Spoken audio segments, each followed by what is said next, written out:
आप एक से एक महान समाज के लिए कलंकित व्यक्तियों को जेल से निकलवाकर क्या सूचना देना चाहते हैं, क्या मैसेज देना चाहते हैं समाज को? तो फिर अगर आज अराजक है तो कहीं ना कहीं माननीय प्रदेश के मुखिया का इसमें भूमिका है। जदयू जिलाध्यक्ष अशोक चंद्र बंसी द्वारा ऐसा कहा गया कि भारत में एकमात्र नेता सारे चीजों को ग्रहण करके और अपनी व्यक्तिगत प्रतिक्रिया से इन चीजों को सही साबित करने की कोशिश कर रहे हैं, तो निसंदेह उन पर की गई टिप्पणी या जिन लोगों ने टिप्पणी की है वो उनके हिसाब से टिप्पणी है, उनकी व्यक्तिगत सोच है। वैसे किसी भी माननीय नेताओं पर इस तरह की टिप्पणी शोभनीय नहीं है। परिचय क्या हुआ आपका? राहुल रंजन, युवा जिला उपाध्यक्ष भारतीय जनता पार्टी बाढ़, साथ ही मैं सूर्यगढ़ा विधानसभा का विस्तारक हूं। और मैं लास्ट में एक ठीक हो करियो।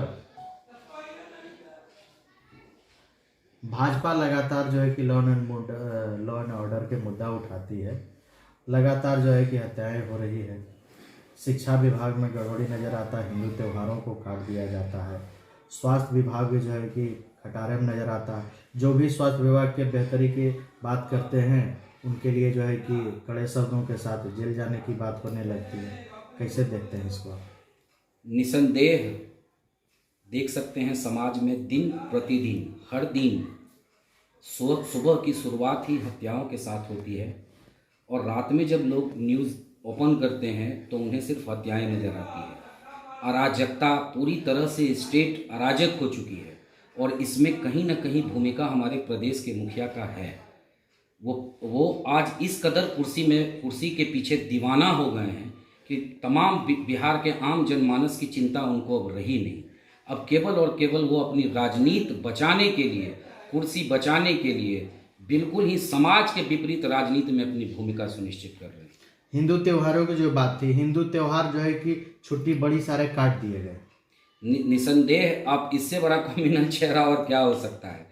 आज सिर्फ एक विशेष, मैं कहूँ तो हिंदू जाति को, हिंदुओं को विशेष तौर पे अपमानित करने का इससे बड़ा प्रयास आज तक की लोकतांत्रिक व्यवस्था में किसी राजनेता ने नहीं किया होगा, जो आज प्रदेश के माननीय मुख्यमंत्री जी कर रहे हैं।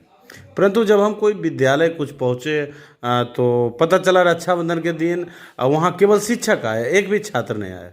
सर्वप्रथम आपको इन चीज़ों को समझना पड़ेगा कि आज जिस तरह से ये लोगों को प्रताड़ित कर अपनी समर्थन की आस लगाए बैठे हैं प्रदेश के मुखिया, आपको मैं बताना चाहता हूँ अपने अधिकारियों के द्वारा सबसे प्रथम कार्य क्या था? स्कूल की व्यवस्था करना, वहाँ पे स्टूडेंट के लिए व्यवस्था करना, वहाँ स्टूडेंट किस तरह से बढ़े इसकी व्यवस्था करना। आपने इन सारे चीज़ को किया नहीं, और लगातार विभिन्न कार्यों में आप शिक्षक, जिसका कि एकमात्र कार्य था शिक्षा देना, संस्कार का सृजन करना, उनको आपने विभिन्न कार्यों में लगा दिया। अभी क्या है, जनगणना करवाएंगे तो शिक्षक करवाएंगे, क्या शिक्षकों से यही सब काम करवाने का विचार इनका है? तो ये मुद्दा और ये आम जनमानस के साथ है ही नहीं।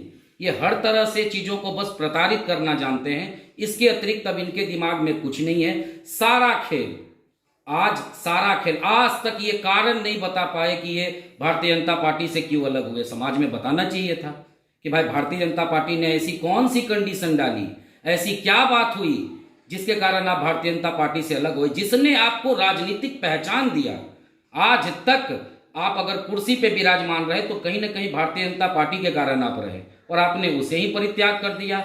और आपकी राजनीतिक जन्म जिस चीज के लिए हुई थी, आप लालू यादव के राजनीति के खिलाफ, उनके घोटालों के खिलाफ आपकी राजनीतिक जन्म हुई थी, आप उनको छोड़ के आप उन मुद्दों को छोड़ के वापिस उनके साथ जाके सत्ता में बैठ गए।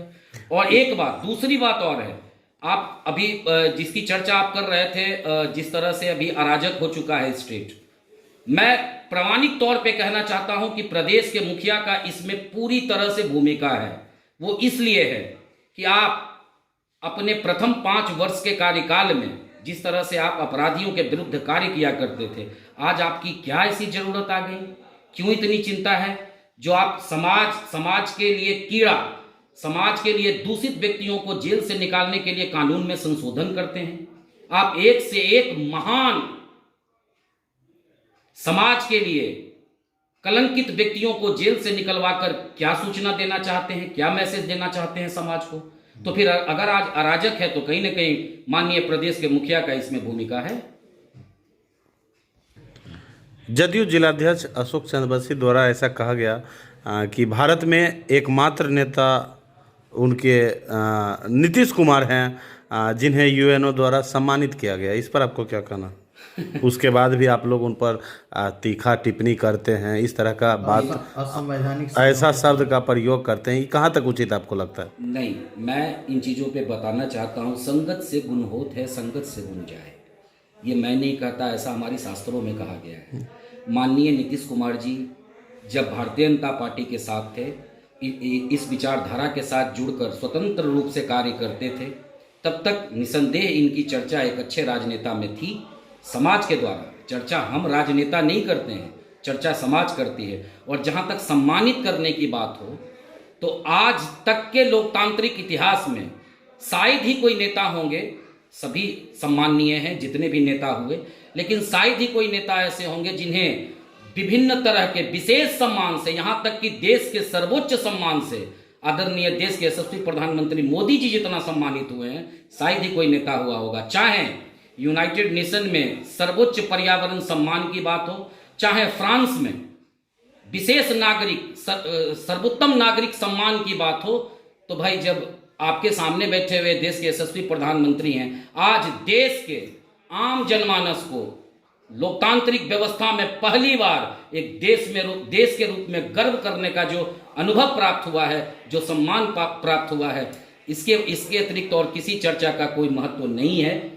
मैं इतना ही अनुरोध करूंगा बिहार प्रदेश के माननीय मुखिया श्री नीतीश कुमार जी से कि आप अपनी कुर्सी के लिए जिस अराजक तत्व से, जिस अराजक लोगों के साथ, जिस भ्रष्टाचारियों के साथ, जिस घोटालेबाजों के साथ, जिसकी चर्चा आप समाज में करके आज राजनेता के रूप में आप स्थापित हुए थे, उन्हीं के साथ संबंध बना के आप समाज को क्या संदेश देना चाहते हैं?